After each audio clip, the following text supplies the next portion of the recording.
তো দেখো বন্ধুরা, welcome and welcome my back to channel Nomi's cuisine. তো চলো, আজকে আমি আবারও তোমাদের সাথে চলে এসেছি একটা নতুন স্বাদের পকোড়া, সন্ধ্যার টিফিন, সকালেও খেতে পারো। তো দেখো, সুজির পকোড়াটা বানাতে কীরকম কী কী লাগে তোমাদেরকে দেখাবো। চলো, তো সন্ধ্যায় টিফিনের জন্য আজকে দোকান থেকে কিছু আনা হয়নি, তার জন্য ঘরে সুজি ছিল। তো সুজি দিয়ে আজকে আমি পকোড়া বানিয়ে তোমাদেরকে দেখাবো বন্ধুরা। তো প্রথমে আমি এখানে 1 কাপ সুজি নিয়েছি, তারপরে 1 কাপ ময়দা দেব। ময়দাটা আবার চেলে ভালো করে রেখেছি, দিয়ে দেবো স্বাদ অনুসারে নুন দিয়ে আর একটু সাদা তেল দিয়ে ময়ামটাকে বানিয়ে নেব।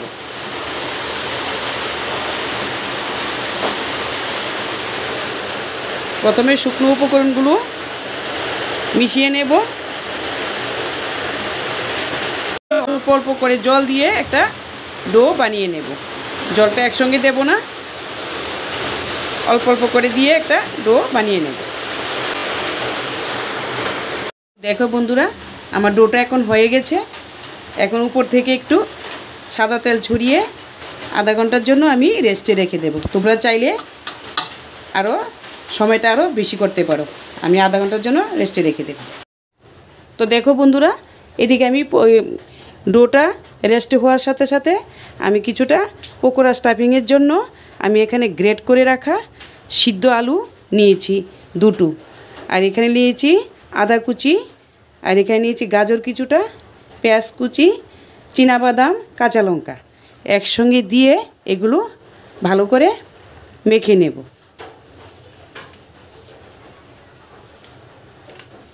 দেখতে থাকো তোমরা বন্ধুরা প্লিজ। আমি এগুলো মেখে নিয়েছি, এখন কিছুটা মশলা অ্যাড করব। তো প্রথমে দিয়ে দেব চাট মশলা, তারপর দেব কিছুটা চানা মশলা, তারপর দেব শুকনো লঙ্কার গুঁড়ো, গোলমরিচের গুঁড়ো কিছুটা দিয়ে দেব টেস্টের জন্য, আর দেব ম্যাগির মশলা দিয়ে আবার ভালো করে মেখে নেব। এবার আবার দিয়ে দেব কিছুটা পরিমাণ নুন। তো এবার আমার এটা মাখাটা হয়ে গেছে, এখন কিছুক্ষণের জন্য একটা সাইড করে রেখে দেব, দিয়ে আবারও ভালো করে মেখে নেব। আমি আধা ঘন্টা পরে চলে এসেছি, এবার মাখাটাও বেশ নরম হয়ে গেছে দেখো। এবার এদিকে একটা বাটি নিয়েছি, বাটি দিয়ে একটা ডিম ফেটে নেব। ডিমটাকে ফাটিয়ে নেব। তো দেখো বন্ধুরা, এখানে আমি 2 চামচ কর্নফ্লাওয়ার নিয়েছি আর 1 চামচ বেসন দিয়ে অ্যাড করে নেব।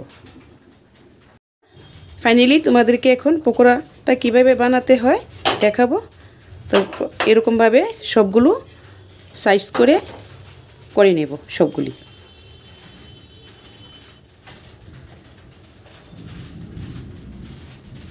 তো এরকমভাবে আমি সবগুলো বানিয়ে নেব। সবগুলো লেচি কাটা হয়ে গেছে, এখন আমি স্টাফিংগুলো বানিয়ে নেব। দেখো কীভাবে দেখাই।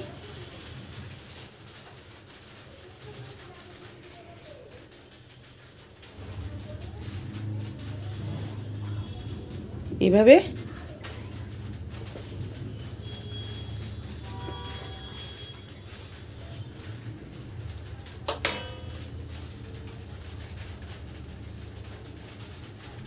বানিয়ে রেখেছিলাম, এখন এটাকে দিয়ে দেব, দিয়ে এভাবে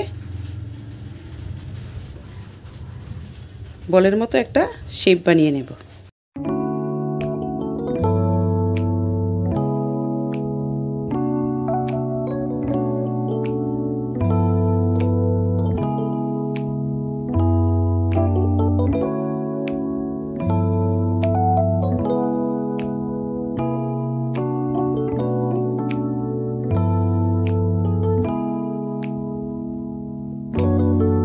বন্ধুরা, আমার সবগুলো হয়ে গেছে, এখন আমি এই যে ডিমটা একটা ফেটিয়ে রেখেছিলাম, এই ডিমের মধ্যে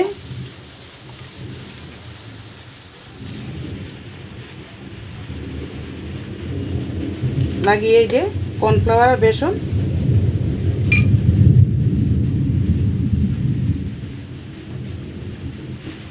বেসনটা লাগিয়ে এভাবে রেখে তেলে ভেজে নেব। সবগুলো করে নিই, এরকমভাবে সবগুলো করে নেব।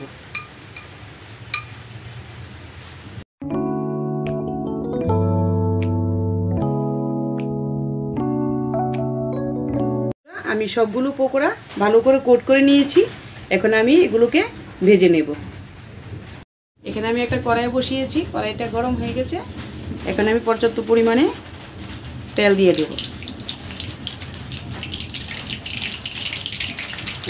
তেলটা গরম হয়ে গেছে। এখন আমি একটা একটা করে সবগুলো ভেজে নেব। আমি লো ফ্লেমে রাখবো, কারণ হাই করে রাখলে একটু উপর দিয়ে লাল হয়ে ভেজে যাবে, কিন্তু ভেতরটা কাঁচা থাকবে।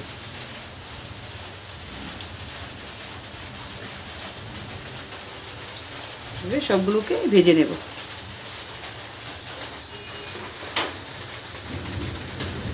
সবগুলো পকোড়া ফাইনালি হয়ে গেছে। এখন আমি নামিয়ে নেব। তো প্লিজ বন্ধুরা, তোমরাও এভাবে বাড়িতে ট্রাই করে দেখবে। ছোটো থেকে বড় সবাই এগুলো খেতে ভালোবাসবে, আর মাংসও লাগবে না। নামিয়ে নেব। একেবারে তৈরি আমার পকোড়াটা। তো সবাই তোমরা অনেক রকমের বিভিন্ন রকমের পকোড়া খেয়েছো, কিন্তু সুজির পকোড়া আশা করি খাওনি। তো আমার মতো একবার বানিয়ে ট্রাই করে দেখবে কীরকম লাগে খেতে। দেখো, একটাকে ভেঙেও দেখায়, দেখো কীরকম টেস্টি লাগছে দেখতে। খেতে তো আরও দারুণ অসাধারণ টেস্ট লাগবে। তো যদি এভাবে সস দিয়ে খাও তাহলেও ভালো লাগবে তোমাদেরকে। তো যদি এই চ্যানেলটাকে, তোমার ভিডিওটাকে ভালো লেগে থাকে, তাহলে আমার চ্যানেলটাকে একটু সাবস্ক্রাইব করবে, লাইক করবে, শেয়ার করবে। তো আজকে আসি, টাটা, ধন্যবাদ। তোমরা ভালো থেকো, সুস্থ থাকো, টাটা।